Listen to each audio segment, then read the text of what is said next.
요한복음 기록 목적이 우리가 암송한 20장 31절에 두 가지로 나타납니다. 먼저는 예수님이 하나님의 아들이 되신 것, 또 한 가지는 그분을 믿으면 영생을 얻는다는 것입니다. 이 요한복음이 이렇게 예수님이 하나님의 아들이 되신다고 말씀하시니까 마태복음과 누가복음처럼 족보가 없는 거예요. 하나님의 아들이시니까 족보 이야기가 필요 없는 거죠. 그러니 예수님이 태어나신 그런 탄생에 대한 배경, 출생에 관한 기록도 요한복음에서는 말씀하지 않습니다. 그보다는 예수님이 하나님의 아들이라는 바로 표징을 7가지로 이렇게 보여주시는데요. 특별히 오늘 본문은 6번째 표징입니다. 우리는 이 표징을 통해 삶을 보게 하는 신앙은 무엇인가 살펴보기를 원합니다. 마음 치유와 관련된 영상을 올리는 어느 강사가 이 자신이 마음의 병이 든 걸 확인하고 정신과에 찾아가게 되었습니다. 본인도 얼마나 당황했겠어요. 힐링이라고 하는 그 주제를 가지고 강의를 하던 사람인데 정작 자기 마음에 탈이 났으니 어디 가서 말도 못하고 난처해졌겠죠. 그런데 너무 힘드니까 이제 이분이 용기를 내서 정신과에 찾아간 겁니다. 어디가 안 좋아서 오셨어요? 네, 선생님. 제 심장이 걸레가 쥐어 짜는 것처럼 조여오는 것 같아서 왔습니다. 그랬더니 의사가 심장이 걸레를 짜는 것 같다. 이렇게 환자의 얼굴은 보지 않고 마음은 들어보자 생각하지 않고 키보드를 치고 있더랍니다. 그래서 이 환자가 뭐 이런 사람이 다 있나. 그래도 이제 갔으니까 마음은 이제 추스리고 요즘 너무 아파서 죽고 싶은 생각이 듭니다. 그래도 이제 의사가 죽고 싶다 이렇게 키보드를 치더라는 거예요. 그래서 이분이 이제 이렇게 말했답니다. 선생님 계획이 바뀌었어요. 일단 너를 죽이고 나서 죽을게요. 물론 속으로 그랬답니다. 소통 전문가 김창욱 교수 이야기인데요. 자기 마음을 돌볼 여유가 없이 달려왔기에 마음이 힘들어지게 된 거죠. 그런데 정작 정신과 의사는 환자의 모습과 마음을 들여다보지 못하고 있는 겁니다. 오늘 본문에서도 못 보는 자들이 있습니다. 이제 우리가 첫 번째 단락을 보겠습니다. 못 보는 자들이 있습니다. 우리가 1절, 2절 한 절씩 읽겠습니다. 1절, 2절. 예수께서 길을 가실 때에 날 때부터 맹인된 사람을 보신지라.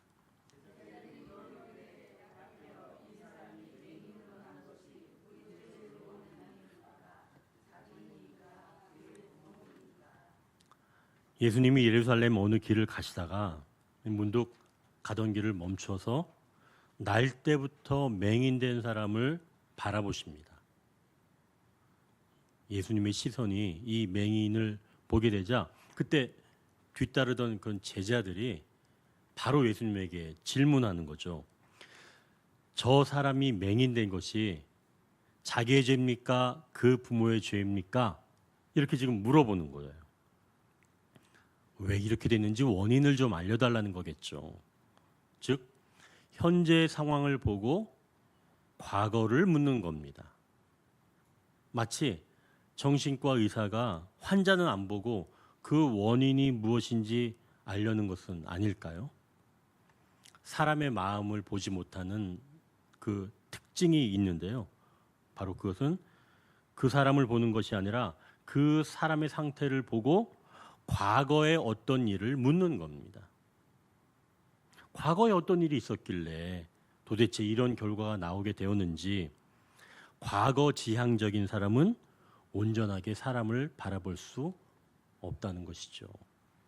왜 이렇게 힘들게 되었는지, 어렵게 되었는지, 실패하게 되었는지 그 이유가 무엇인지 궁금한 겁니다. 그러니 이러한 사람은 마땅히 봐야 할 것을 못 본다는 거죠. 과거 지향적인 사람 말입니다. 또 못 보는 사람이 있습니다. 8절을 한번 보시면 거기 이웃 사람들과 전에 그가 거린인 것을 보았던 사람들이 있습니다. 이들도 날 때부터 맹인을 봐왔지만 맹인을 진정으로 바라보지 못한 자들입니다. 이 사람들에게는 날 때부터 맹인은 그저 그 자리에 있는 사람에 불과한 거죠. 그가 어떤 마음이며 앞으로 어떻게 살아가는지에 대한 관심은 없는 거예요. 그저 그의 상태는 늘 맹인이면서 그 자리에 앉아서 구걸하는 자입니다. 현재를 고정해서 바라보는 사람들이죠. 이들에게는 맹인의 변화도 생각하지 않고 그 상태를 고착해서 보니 맹인의 마음은 볼 수 없는 사람들인 겁니다. 자, 이렇게 과거 지향적인 시각과 현재의 상태만 고정적으로 바라본다면 삶을 진정으로 바라볼 수 없다는 말씀이죠. 자, 어떻게 하면 그러면 삶을 제대로 바라볼 수 있을까요? 먼저 예수님이 맹인을 어떻게 바라보셨는지 살펴보는 게 필요합니다. 예수님은 길을 가시다가 날 때부터 맹인인 사람을 주목하게 되었습니다. 제자들은 그 맹인을 보고 죄와 결부를 시켰지만 주님은 죄와 결부시키지 않으시고 또 현재 상태를 고착해서 거린이라고도 부르지 않으셨습니다. 그와는 다르게 말씀하셨는데요. 우리가 3절을 같이 읽겠습니다. 예수께서 대답하시되 이 사람이나 그 부모의 죄로 인한 것이 아니라 그에게서 하나님이 하시는 일을 나타내고자 하심이라. 3절을 보니까 예수님께서 날 때부터 맹인을 어떻게 보셨는지 알 수 있습니다. 예수님은 맹인의 과거를 말씀하지 않으셨죠. 그가 무슨 죄로 맹인이 되었는지 부모로 또는 자기로 인한 것인지 전혀 상관이 없는 겁니다. 욥의 고난처럼 원인을 알 수 없는 현재의 고난이 있다는 거죠. 과거의 문제가 아니라는 겁니다. 또한 예수님은 맹인의 현재 상태를 또 말씀하지 않은 겁니다. 그가 맹인으로 오래 살아왔기 때문에 그가 구걸하는 자다, 그렇게 말씀하지 않으신 거죠. 그보다는 그에게서 하나님이 하시는 일을 나타내고자 하심이라, 이렇게 말씀하신 것처럼 그가 어떤 일을 해야 하는지 그의 미래에 관심을 두고 계신다는 거예요. 다른 말로 한다면 미래지향적인 시각으로 그 맹인을 바라보고 계십니다. 맹인으로서 앞으로 어떻게 삶을 살게 될 것인가, 거기에 관심이 있다는 거죠. 그럼 이때 이제 질문이 나오겠죠. 아니 목사님, 사람이 과거에 잘못된 것을 살피고 현재의 암울한 모습을 인정해야 앞으로 나갈 수 있는 힘도 생기는 거 아닙니까? 물론 이렇게 말할 수도 있죠. 하지만 이 사람은 날 때부터 맹인이었어요. 그러니까 굉장히 오랜 시간 어두운 삶을 살았다는 얘기죠. 그에게 무슨 소망이 있었을까요? 그저 아침에 일어나면 예루살렘 성전 근처에 나가서 구걸하는 것이 그의 인생입니다. 그렇지 않으면 살아갈 수가 없는 사람이에요. 이렇게 살면서 얼마나 많은 시간, 왜 이렇게 되었지? 생각하지 않았을까요? 또 나는 계속 이렇게 살아야 되나? 이렇게 생각하지 않았을까요? 그러니 그것을 모른다면 그 사람의 마음을 잘 알 수는 없다는 거죠. 지금 맹인에게 필요한 것은 과거나 답답한 현실이 아닌 맹인된 상태로 어떻게 살아갈 것인가, 미래지향적인 이야기가 필요하다는 거죠. 우리는 앞을 이야기해야 합니다. 그러나 그냥 미래적인 이야기로는 안 됩니다. 그에게서 하나님이 하시고자 하는 일을 나타내기 위함이다라고 하는 빛의 이야기가 들어가 있어야 하는 것이죠. 그래야 소망을 가지고 살아갈 수가 있다는 것입니다. 이제 나의 삶도 바라볼 수 있는 그런 안목이 중요한 거죠. 우리는 본문에 나온 맹인처럼 각자 어떤 상황이 있는 겁니다. 다른 사람보다는 재물이 좀 많은 사람이 있겠죠. 또 지금 형편이 좋지 않아서 가난한 때를 지나는 사람도 있습니다. 만약 가난한 때를 지나고 있는 사람이 자신의 삶에 대해서 생각하기를 나는 이제 끝이야. 이 인생은 이제 끝이야. 나는 이제 아무것도 할 수 없어. 또 과거를 떠올리면서 그때 내가 잘 살 걸. 왜 그때 그 선택을 했지? 라고 후회만 하고 있다면 과거 지향적인 삶이며 동시에 현재 고착적 시각이라는 것이죠. 지난 그 금요일 새벽 기도회에서 잠깐 말씀드렸던 것처럼 지금 나의 가난한 삶을 어떻게 바라보아야 하는가? 그 질문에는 그 가난을 가지고 어떻게 살아내야 하는가 생각해야 합니다. 가난해서 비록 내가 원하는 것을 할 수 없고 심지어 공과금도 내는 것도 어려운 지경이지만 주저앉지 않고 살아보자. 그리고 너무 힘들 때는 주님을 불러보자. 부유하신 주님께서 나를 불쌍히 여기시면 조금씩 벗어나게 하실 거다. 이렇게 살아가는 것이 곧 가난한 나의 삶을 바라보는 그런 안목이 아닐까요? 가난한 상태에서 빨리 벗어나 부자가 되는 것이 축복이라고 볼 수도 있지만 진정한 축복은 가난한 상태에서도 얼마든지 주님을 찾고 부를 수 있는 바로 그러한 자가 자신의 삶을 바라볼 줄 아는 자다라고 하는 것이죠. 하나님께 사랑하신 성도 여러분, 과거에 얽매이지 말고 현재에 안주하지 말고 주님과 함께 미래를 바라보며 살아가시기를 축원합니다. 자녀를 바라볼 때도 자녀가 예전에 못했던 것을 기억하지 않고 현재가 전부가 아니라는 것을 믿으시고 하나님이 이 아이를 통해서 어떻게 이루어가실까 기대하시면서 기도하시기를 축원합니다. 그게 자녀를 올바르게 바라보는 그런 안목인 거죠. 자, 그럼 어떻게 하면 우리가 조금 더 선명하게 삶의 목적을 알고 미래지향적인 그 삶을 살아갈 수가 있을까요? 이제 두 번째 단락입니다. 보냄을 받은 사람이 있습니다. 우리가 6절, 7절을 한 절씩 읽겠습니다. 이 말씀을 하시고 땅에 침을 뱉어 진흙을 이겨 그의 눈에 바르시고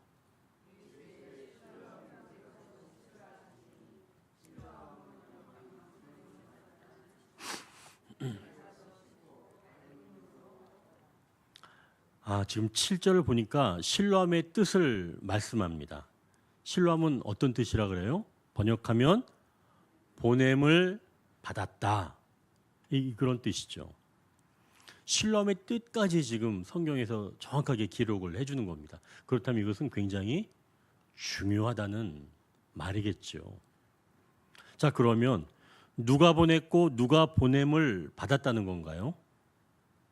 예수님이 맹인을 보낸 것이고 맹인은 보냄을 받은 것이죠. 자, 그럼 진정으로 보냄을 받은 분은 누구인가요? 여러분, 4절을 한번 우리가 같이 읽겠습니다. 때가 아직 낮음에 나를 보내신 이의 일을 우리가 하여야 하리라. 밤이 오리니 그때는 아무도 일할 수 없느니라.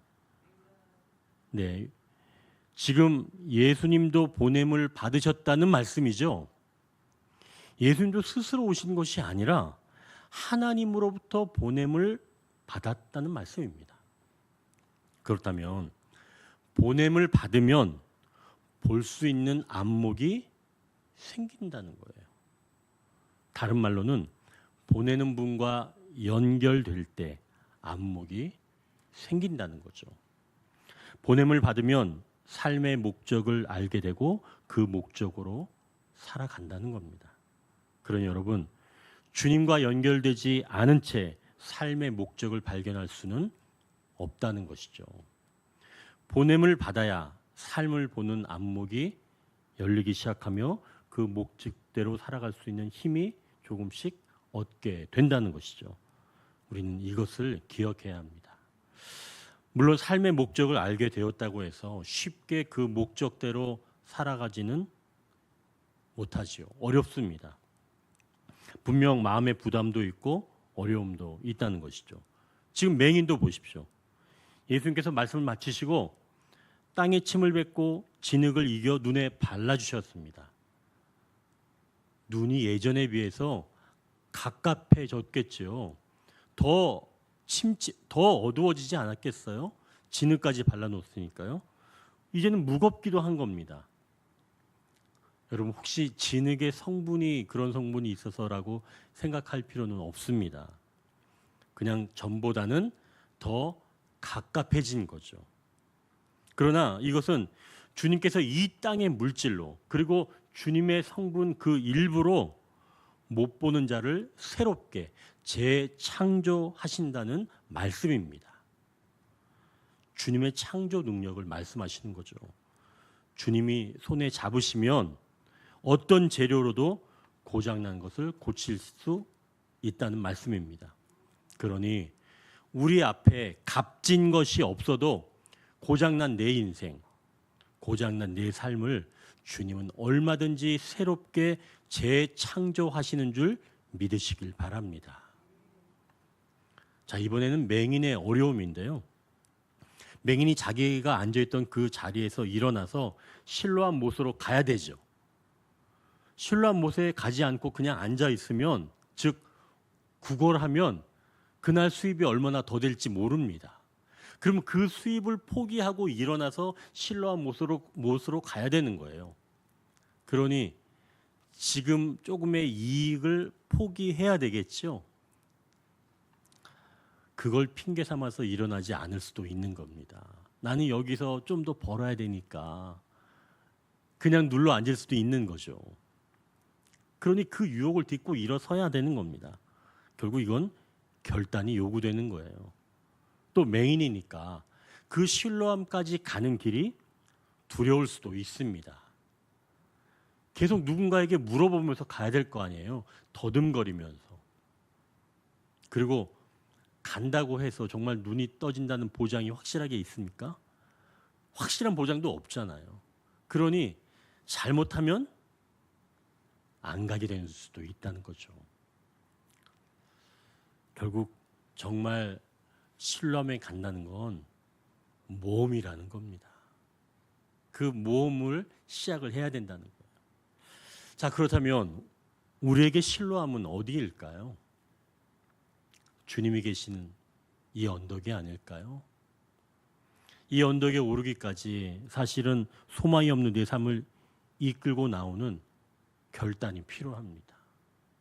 무수한 사람이 결단해서 무너지잖아요.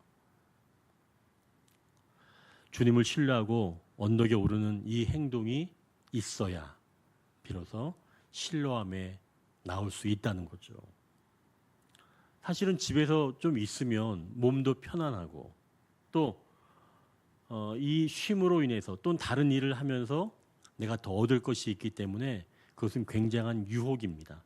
그것을 떨쳐놓고 나와야 되고 또 나와서도 사람들이 모여있기 때문에 불편한 감정들이 생길 수가 있습니다. 그것까지도 넘어서고 나와야 하니까 사실 이 언덕, 즉 우리에게 있는 이 실로암에 온다는 것은 대단한 발걸음인 것이죠. 그러니 여러분, 오늘 이 언덕에 올라오셨으니, 이 실로암에 올라오셨으니 내 삶을 그리고 또 타인의 삶을 보게 하는 그런 신앙이 더욱더 굳건해지시길 주님의 이름으로 축원합니다. 아니 목사님 너무 가혹한 거 아니에요? 맹인인데 꼭 실로암까지 가야 합니까? 앞도 보이지 않고 또 벌이도 있을 텐데 그냥 그 자리에서 낫게 해주시면 그게 좋을 것 같은데요. 멀리 걸어가지 않고 그냥 혼자서 앉아 있는 게 좀 더 낫지 않은가 말입니다. 그리고 그 길을 혼자 가는데 그것도 위험한 것 아닙니까? 우리가 이렇게 생각할 수 있죠. 그러나 그건 오해입니다. 하나님은 그런 하나님이 아니세요. 그냥 너 혼자 갔다 와, 알았지? 여기서 기다리고 있을 테니까 갔다 와, 알았어? 이렇게만 이야기하시는 분이 아니라는 거예요. 우리가 8장 오늘 본문 말고 이건 좀 중요하니까 같이 읽겠습니다. 8장 29절을 한번 보십시오. 요한복음 8장 29절 바로 앞에 있죠. 같이 한번 읽겠습니다. 요한복음 8장 29절 나를 보내신 이가 나와 함께 하시도다. 나는 항상 그가 기뻐하시는 일을 행함으로 나를 혼자 두지 아니하셨느니라. 아멘. 하나님께서 예수님을 보내셨지만 홀로 보내신 것이 아니라 어떻게 하신다는 거예요? 항상 함께 하신다고 예수님께서 친히 말씀하신 거예요. 아니 예수님이 무슨 능력이 없어서 그런 건가요? 아니면 외로우실까 봐? 그게 아니라 보내실 때는 그냥 보내지 아니하시고 함께 하신다는 말씀이에요. 우리가 주님의 보냄을 받았다면 주님도 우리와 함께 하신다는 거죠. 우리가 기뻐하는 일에 항상 함께 하셨던 것처럼 보내시는 분은 항상 함께 하시는 줄 믿으시길 바랍니다. 그러니 보냄을 받는다면 주님과 함께 하기에 안목이 열리며 삶의 목적을 선명하게 알게 되고 그 목적대로 살아갈 수 있는 힘을 얻게 된다는 것이죠. 그렇다면 기억하십시오.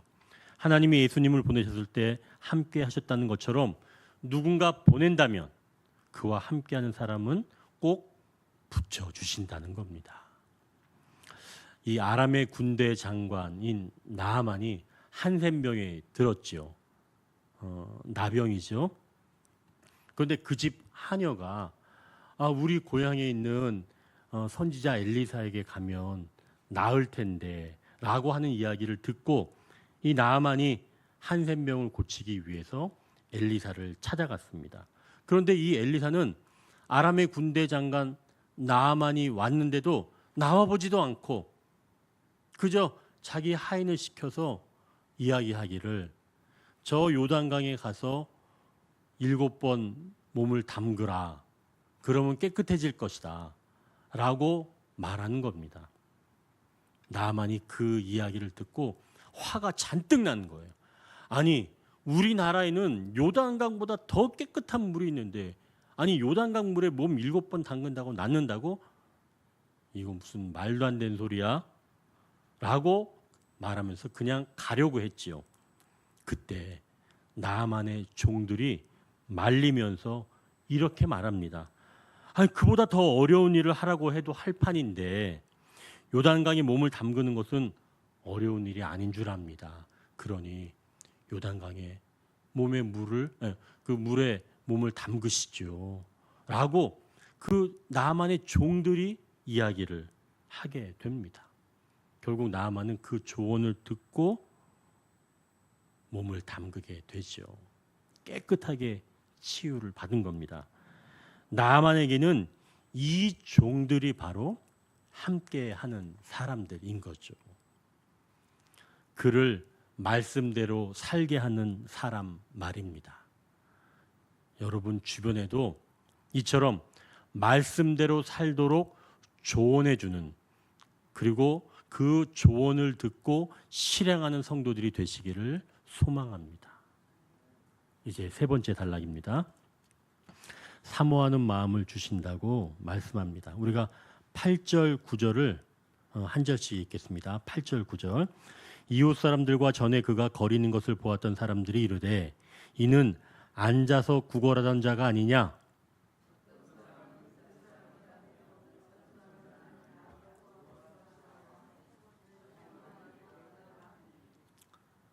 지금 먼저 보냄을 받은 자는 몰라볼 정도로 변화가 일어난 거예요. 이웃 사람들과 또 거리는 것을 보았던 사람들이 서로 그 사람이다, 아니다, 논쟁이 일어난 겁니다. 전에는 그런 모습을 본 적이 없으니까 당연히 놀라운 거죠. 이런 이야기가 또 성경에 또 나옵니다. 이 제자들이 부활하신 예수님의 보냄을 받은 후에 달라진 모습을 보고 사람들이 너무나 놀라게 되거든요. 사도행전 2장에 그 성령을 받은 후의 모습인데요. 120명이 모여서 기도를 하고 있는데 그때 성령이 충만하게 임하기 시작합니다. 그러면서 각 사람들이 각 나라의 말로 방언하기를 시작을 하죠. 그때 그 모습을 보고 외국에서 경건한 자들이 그 모습을 보고 놀라게 됩니다. 그러면서 그들이 이렇게 말합니다. 우리는 바데인과 메데인과 엘람임과 또 메소포타미아, 유대와 갑바도기와 본도와 아시아와 부르기아와 밤빌리아와 애국과 및 구레네에 가까운 리비아 여러 지방의 사람들과 로마로부터 온 나그네 곧 유대인과 유대교에 들어온 사람들과 그레데인과 아라비아인들과 우리가 다 우리의 각 언어로 하나님의 큰 일을 말함을 듣는도다 하고 다 놀라며 당황하여 서로 이르되 이 어찌된 일이냐 하며 또 어떤 이들은 조롱하여 이르되 그들이 새 술에 취하였다 하더라. 오늘 본문과 똑같지요. 어떤 사람들은 너무 놀라서 당황하고 또 어떤 사람은 술에 취했다고 조롱합니다.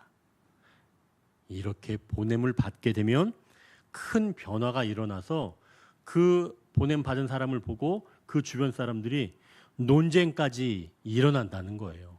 너무나 놀라운 변화가 일어나서 말이죠.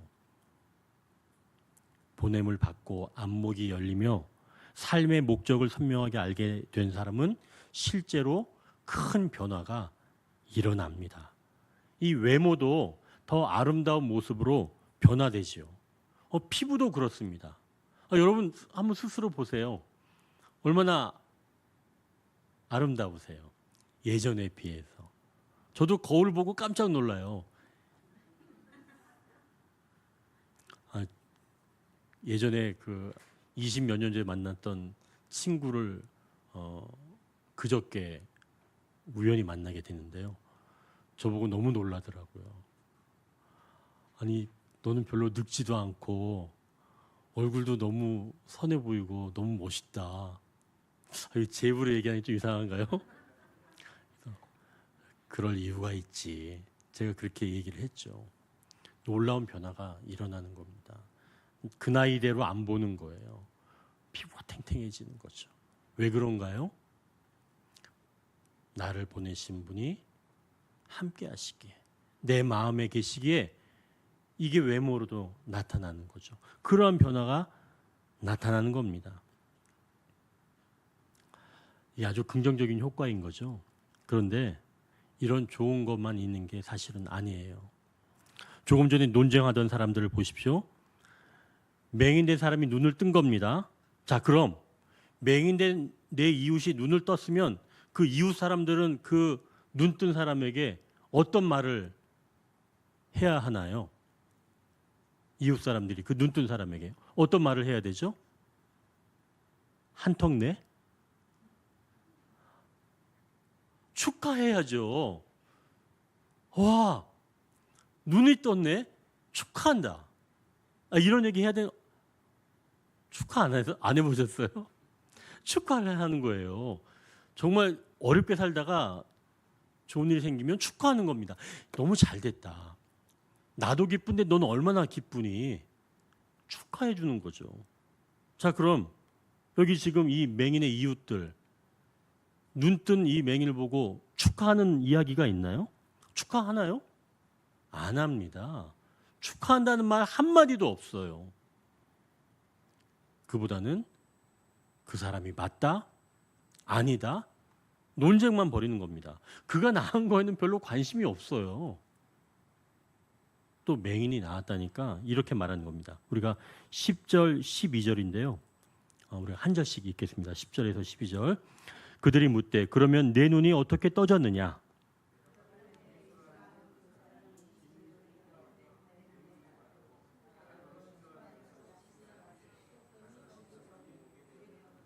같이 읽겠습니다. 그들이 이르되 그가 어디에 있느냐? 이르되 알지 못하노라 하니라. 여러분 여기서 지금 축하한다는 이야기 있어요? 없죠? 이 사람도 도대체 뭐 하는 사람들이에요? 이 정말 이윤 맞아요? 오히려 축하한다는 말은 안 하고 야, 너 눈 어떻게 떠졌냐? 방법 좀 알려줘봐. 그런 걸 묻는 겁니다. 그냥 네가 나온 방법이나 좀 알려줘. 되게 신기한데?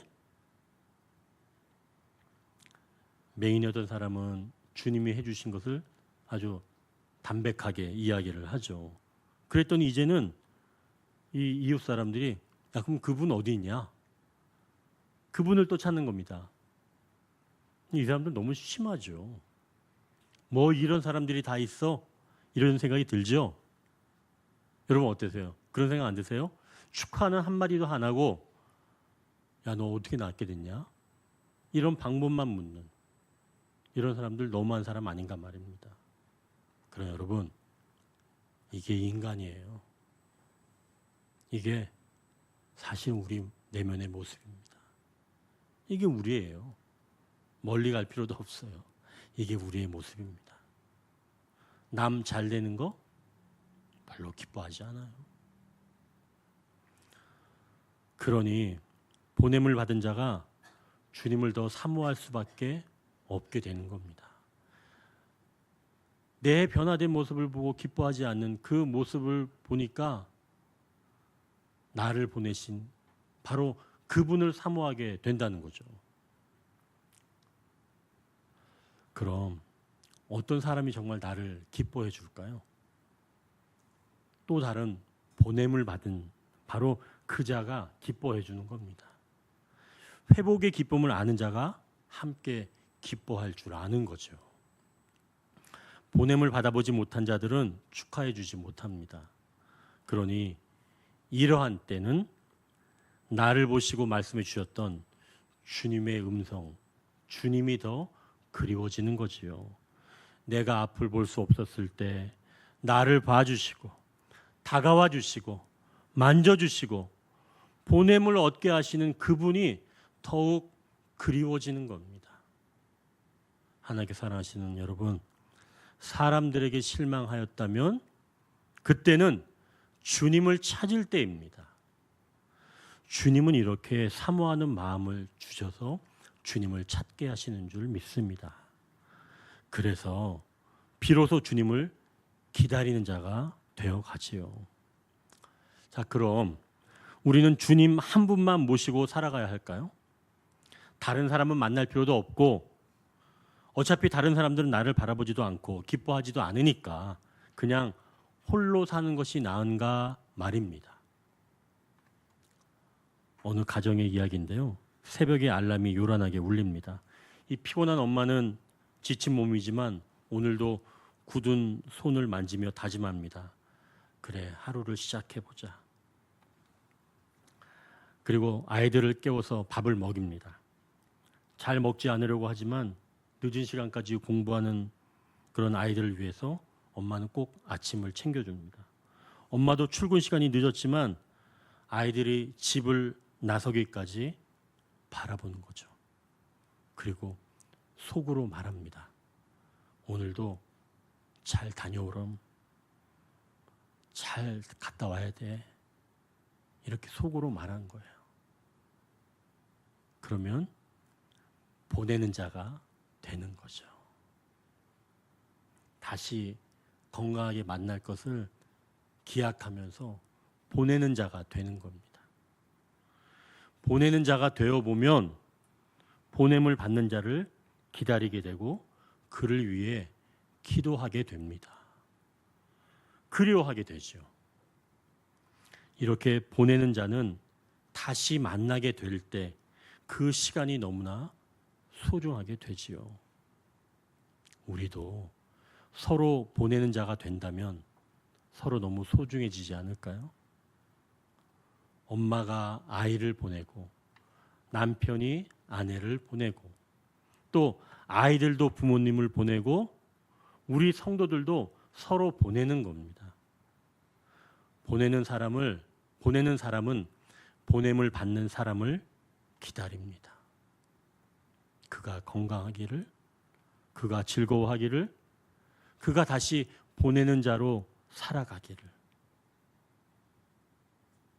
보내는 자로 살게 될 때 마침내 보내시는 주님의 마음을 조금 알 수 있게 됩니다. 오늘은 황지우 시인의 너를 기다리는 동안 이라는 시를 우리가 마치고자 합니다. 너를 기다리는 동안입니다. 내가 오기로 한 그 자리에 내가 미리 가 너를 기다리는 동안 다가오는 모든 발자국은 내 가슴에 쿵쿵거린다. 바스락거리는 나뭇잎 하나도 다 내게 온다. 기다려 본 적이 있는 사람은 안다. 세상에서 기다리는 일처럼 가슴 애리는 일 있을까? 내가 오기로 한 그 자리, 내가 미리 와 있는 이곳에서 문을 열고 들어오는 모든 사람이 너였다가 너일 것이었다가 다시 문이 닫힌다. 사랑하는 이여, 오지 않는 너를 기다리며 마침내 나는 너에게 간다. 아주 먼 데서 나는 너에게 가고 아주 오랜 세월을 다하여 너는 지금 오고 있다. 시인은 보내는 자는 먼저 그곳에 가서 기다린다고 말합니다. 더 기다리지 못해서 먼저 와서 기다리고 있다는 거죠. 우리 주님도 이곳에 먼저 와 기다리고 계십니다. 우리가 삶을 바라볼 줄 아는 신앙인으로 살기를 바라시면서 말이시오. 말씀을 정리합니다. 못 보는 사람이 있습니다. 지난 과거와 고정된 현재만을 보기에 못 보게 됩니다. 보냄을 받은 사람이 있습니다. 보내는 분은 보냄을 받은 사람과 함께합니다. 보내는 분을 만나지 못하여 사모하는 마음을 주신다고 말씀합니다. 우리도 누군가 보내면서 비로소 삶을 보게 하는 신앙이 되어간다고 말씀합니다. 기도하겠습니다.